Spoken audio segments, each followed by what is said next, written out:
Les casques de moto ou de vélo pourraient mieux protéger en cas d'accident. C'est ce qui ressort de travaux menés par des chercheurs strasbourgeois.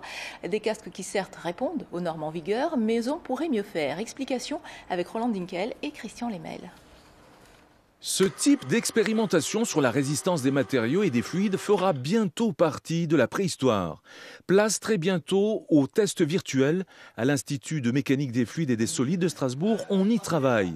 Dans ce laboratoire, l'un des 6 de ce type dans le monde, l'équipe de 10 chercheurs vient de mettre au point de nouvelles normes de résistance de casques pour les rendre plus sûrs. On ne sait pas quel est le niveau d'accélération rotatoire qu'une tête peut supporter.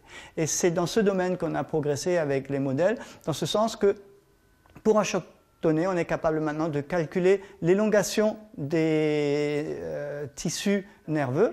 On sait désormais qu'une élongation de 20% de ces tissus provoque un coma. Cette recherche a été possible grâce à des collaborations internationales, la Fondation Maïf ou l'Institut médico-légal, mais aussi grâce aux outils d'imagerie médicale dont a pu disposer l'Université de Strasbourg au CHU.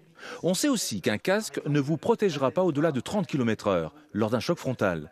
Pour cette raison, des études ont été menées parallèlement sur le cisaillement, la rotation de la tête. On sait que les casques vélo et moto, en cas d'accident, sont chargés, on va dire, pas seulement de façon rectiligne, mais de façon tangentielle aussi. Et les nouvelles idées ici, c'est de faire évoluer la protection au choc tangentiel, c'est-à-dire de faire travailler aussi le casque en cisaillement.